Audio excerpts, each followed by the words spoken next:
Hello, and welcome back to Felony Spectator. I am your host, Heather. On today's episode, we're telling the story of the Whitakers from Sugarland, Texas, who were all gunned down on December 10th, 2003. And this is quite the interesting case because it shows you that things aren't always as they seem. Let's begin. The Whitaker family were from Texas, and by all accounts, they were perfect. In this family, we had Patricia Whitaker, the mom, who was referred to as Trisha, Kent Whitaker, the dad, and sons Kevin and Thomas Bartlett Whitaker, who went by the name Bart. Sugarland, Texas is where they were from, and Sugarland is known to be an upper-class, wealthier, white-collar neighborhood. It's very suburban, and the neighbors all hang out together. They do neighborhood barbecues, the kids all play together. In fact, it was often the Whitakers who hosted these neighborhood events. Their house was the house where people gathered. It was said to be a safe place and very welcoming. The Whitakers were very much a part of the church and a family of faith. And they would attend weekly services with their boys at church, and they were really wholesome people. Kent was a retired controller of a major construction company, which was a family-run business, and Trisha was an elementary school teacher. She was highly respected by all the staff at the school she worked for, and the parents of the kids she taught really liked her. Her close friends would say that her boys were everything to her. Everyone thought Trisha had a great relationship with her boys, and she loved being a mom. Bart was the oldest son, and he was said to be funny and was known for his sense of humor. Bart also enjoyed biking with his dad, and he attended Clements High School with his brother Kevin, and he did really well in school. Kevin was the more sensitive one, but also very mature for his age. He was athletic, popular, and he did really well in school too. Since the Whitakers were wealthy, they did treat their sons really well.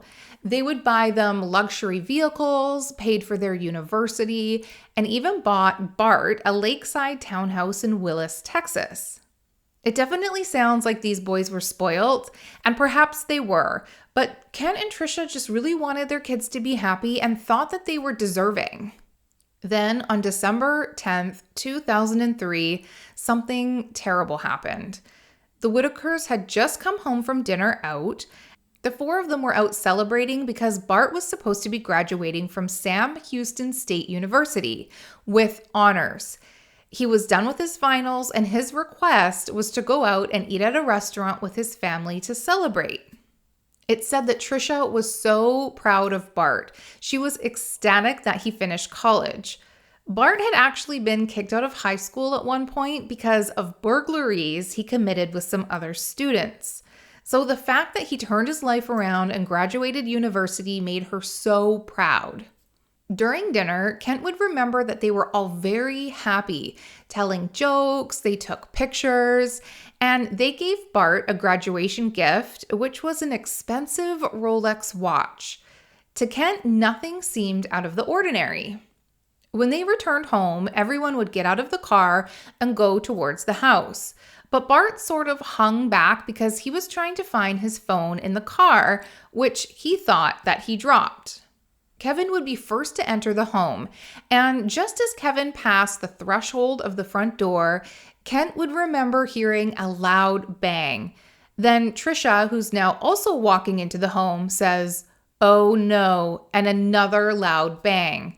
Kent would look inside and see someone with a ski mask, and then less than a second later, Kent was shot in the chest, the bullet just missing his heart by 6 inches. Kent would look down and see that his white shirt was turning red, and he would start praying for his family, not knowing if he or his family were going to die. Bart would be the last one to enter the home, and he too was shot after trying to chase the intruder out the back door. There was a small scuffle with Bart and the intruder dropped the gun, but then he accidentally grabbed Bart's cell phone when he fled the scene. A neighbor, Cliff Stanley, would hear the shots and come by to see what happened. Kent was laying down, but he was still alive. Trisha was also barely alive, but she managed to say, quote, "He shot us," end quote. Bart was shot in the arm, but also laying on the ground. Unfortunately, Kevin had died instantly from his gunshot wound. Bart would then call 911 to try and save his family. Sugarland 911, station emergency. I've been shot. We were walking in the house, my brother and my mom and my dad. We have one subject right now is shot in the arm. Apparently the whole family's been shot. Kent and Bart were rushed to the hospital by ambulance, and Tricia was airlifted out due to her severe injuries. Sadly, Tricia would also pass away en route to the hospital. At first glance, the police thought that this perhaps could be a burglary gone wrong. Things like mass shootings just didn't happen in Sugarland, and why the Whitakers, this wholesome family of faith that everybody loved? During the initial walkthrough of the home, the detectives would see that in the master bedroom, the dressers and the armoire all had drawers opened. The strange thing was they were all opened at equal distances, and nothing seemed rummaged through. Burglars are usually messy and they open drawers haphazardly and throw things on the ground, but this just looked too neat and organized. Electronics, laptops, and jewelry were all still in the home and untouched. So detectives began to think that this so-called burglary seemed staged. Another oddity was that the weapon that was used in the shooting was also the Whitakers' own gun. The gun was registered to Kevin, and he kept it in a gun safe that was hidden in the attic above Kevin's room on the second floor. Burglars usually bring their own weapons if they think they're going to use force. And how did they know the gun safe was hidden in Kevin's ceiling? Unfortunately, Kent and Bart, the only survivors, didn't see who the gunman was. And they were both really upset. They had survivor's guilt, and they desperately wanted to know who did this to their family. Within the first few days of the investigation, police would learn that Bart was not actually enrolled in Sam Houston State University, where he told everyone he was about to graduate from, and the reason why the family was out for dinner celebrating. He had once enrolled, but was on file as a freshman on probation for skipping classes. But he eventually stopped going altogether. Of course, police questioned Bart, but he simply said that he didn't want to disappoint his family, so he lied. School had just been very stressful for him, and he just needed a break. When Ken asked what happened, Bart blamed scheduling issues at work. They were short-staffed from people leaving, so Bart had to pick up extra shifts, which meant that he couldn't go to school. He simply thought he'd be able to make it up next semester. Police didn't really know what to do with this information. Things just weren't adding up, and Bart was looking more and more suspicious. Then, just 5 days after the shooting, the lead detective, Detective Marshall, will get a phone call from someone who wanted to meet to discuss crucial information. This man was named Adam Hipp. He was an old friend of Bart's and informed the police that several years earlier, Bart came to him with a plan to kill his family. Bart wanted to inherit his parents' share of the family construction business, their estate and insurance policies, altogether worth upwards of $1.5 million. In this plan, the family was to be shot while entering the home after going out together. Bart was also supposed to be shot in the shoulder to help make it look like they were all targeted. When Adam heard that Bart's family were all shot, he couldn't ignore it. The plan he was presented with years earlier was identical to the actual thing that happened on December 10th. Police had to tell Kent that he shouldn't have Bart living in the home anymore. His life could still be in danger, and it just wasn't safe for them to be living together anymore. Kent was really confused at this point. The lies about school, the murders, and the love for his son was just making everything really hard for him. And he admits that he wanted to stay neutral. He wanted to help the police, but he also wanted to help his son. Since Bart tried to hire a friend years earlier, police decided to further look into Bart's other closest friends, Chris Brashear and Stephen Champagne. Chris Brashear lived with Bart in his townhouse in 2003, and they all had worked together at the Bentwater Yacht and Country Club. At first, when police questioned them, they obviously denied everything, but they did provide DNA and scent samples. Police then decided to use scent dogs to see if perhaps these boys were in the house. And sure enough, Chris's scent showed up on the dresser drawers, as well as the gun and the hidden gun safe in Kevin's room. Chris still denied everything. He claimed he was in the house before because he was one of Bart's good friends, but he had nothing to do with the murders. Now, scent dogs are good for circumstantial evidence, but it wasn't enough for an arrest. Meanwhile, Adam Hipp was now working with police to try and get a confession out of Bart.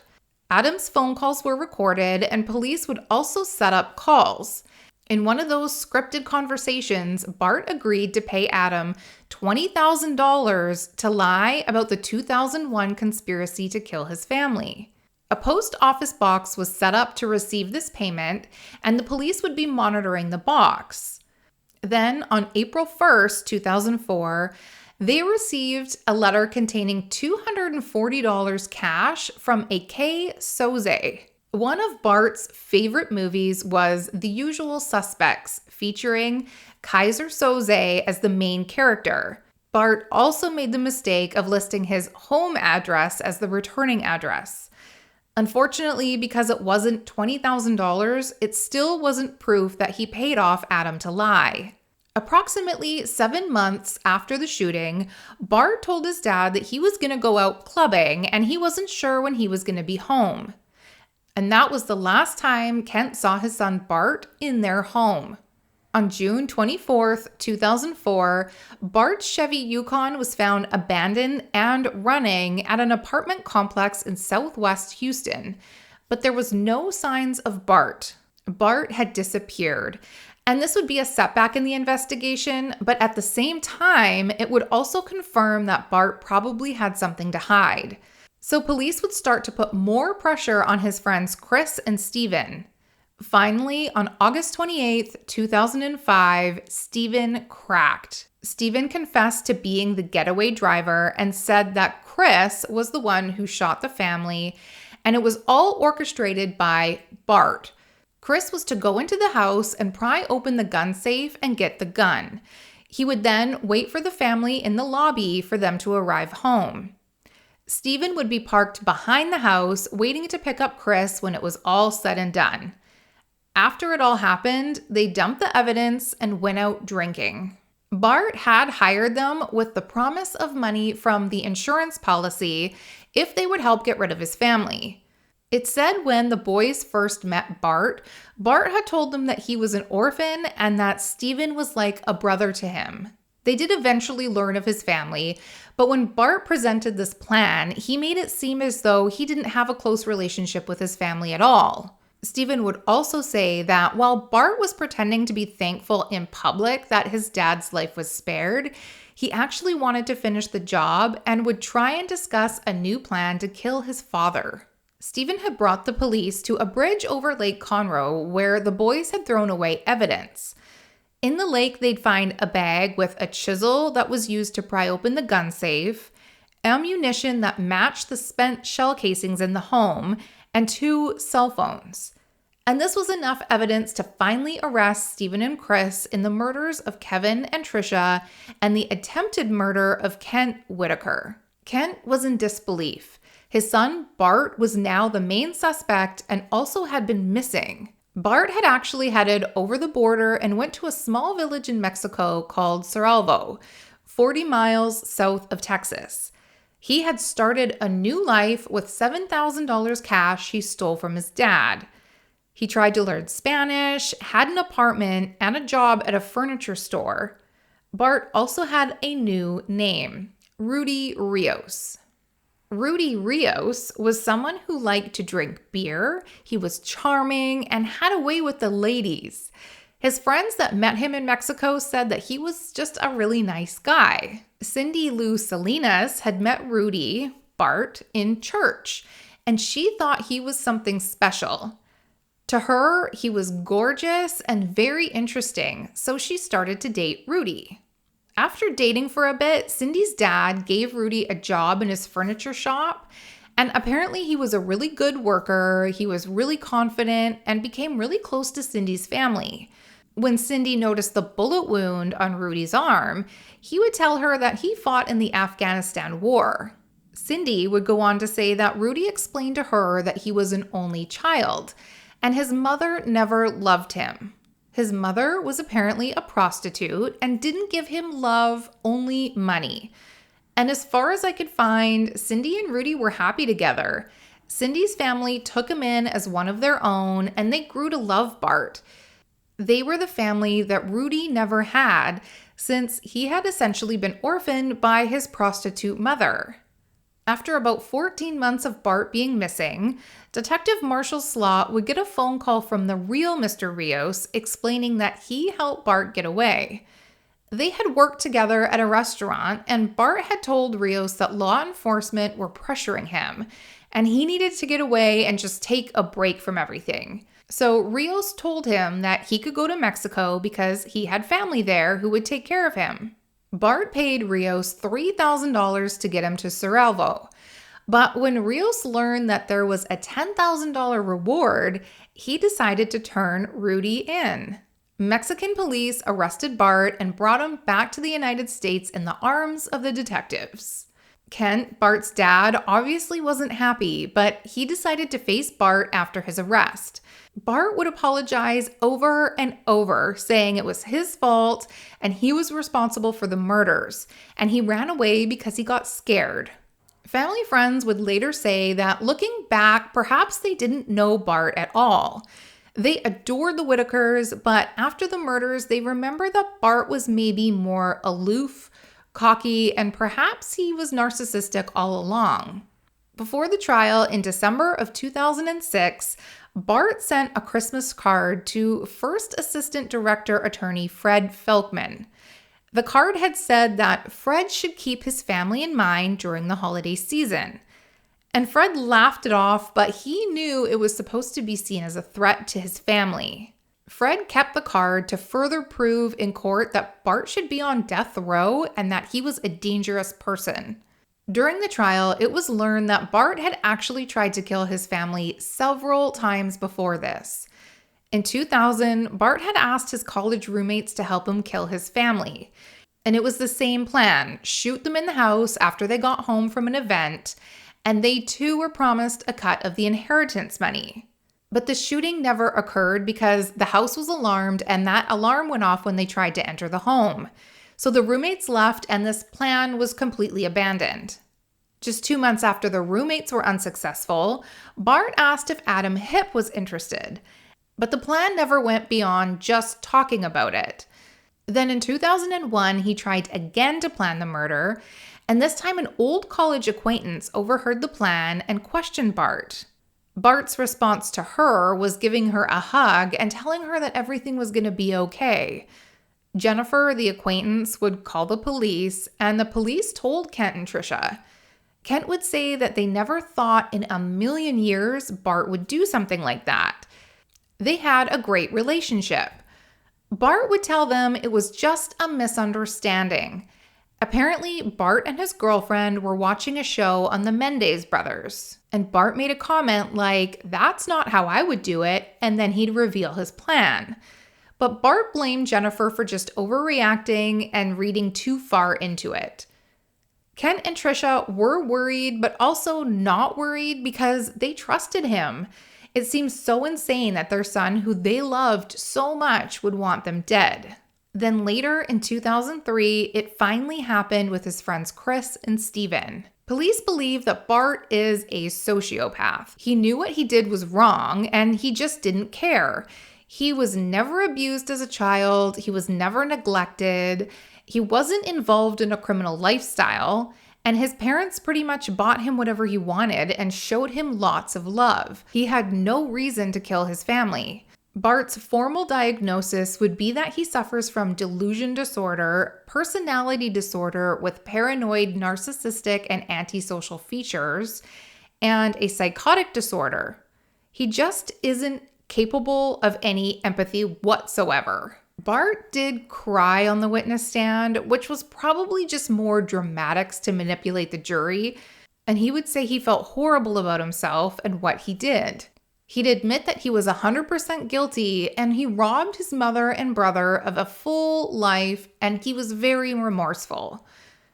But what was Bart's reason for all of this? He wasn't really sure, but he had always felt that the love his parents gave him was conditional, and he could never reach their standards. But he was a different person now than he was when he was arrested, and he and his dad became very close. Despite his attempt to convince the jury that he was sorry, Bart was given the death sentence, and his execution was scheduled for February 22nd, 2008. On the day of his execution, he would say goodbye to his father. He ate his last meal of chicken enchiladas, rice, and beans. And then just 1 hour before his execution, the governor spared his life. His defense had argued that the first 2 executions done in 2018 were botched due to old lethal injection drugs, and it wouldn't be humane. So that is one of the main reasons that he was stayed. The night of his clemency, he was readmitted into the system and assigned a new unit with a new life sentence without the possibility of parole. I watched a prison interview with Bart and Lisa Ling from 2014 while he was still on death row, and I have to say, to me, he didn't seem genuine. He seemed like someone who was overacting. His reasons for the murder don't make sense either. He's trying to portray himself as this person who loved his family but resented them because their expectations were too high. He goes on to say that killing his parents just wasn't something he decided to do one day. He just wanted to ease the pressure. He was feeling like a failure and ultimately blamed them. It also seemed like he was mad because they were happy and deep down he wasn't. He didn't mention anything about the $1.5 million inheritance. The Whitakers are people of faith, so Kent forgave his son because God allows him to. He looks at his life as a gift, and he continues to have a relationship with Bart. Apparently, Bart is quite the writer now and has somehow wrote and published a book from inside of prison. Kent also published a book called Murder by Family. Normally, I'd like to read the books on the cases that I'm reading, but I just couldn't bring myself to read this one from the Whitakers. Kent was and still is in denial, so I don't know if the book would be a true unbiased representation of the family. And maybe I'll read it one day. There is a website called Minutes Before 6 that Bart heavily contributes to, and there are loads of his writings posted. I tried to read one of the essays, and it's not for me. He has also posted his Amazon wish list, which are books, and he is asking for money to continue his educational efforts. My thoughts? I kind of feel badly for his father, and maybe I shouldn't, but I think his relationship with his son could be a little unhealthy. He is such a kind and forgiving person that he just can't even be angry at his son who murdered his wife, murdered his other son, and tried to kill him on more than one occasion. They were a very loving family. If he wasn't feeling loved or didn't like his life, he could have just left. He was an adult. He knew better. Bart is where he needs to be, and he is a very sick person.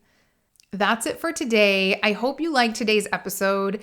If you're new here, please hit subscribe, and don't forget to join me every week when I come out with a new true crime episode.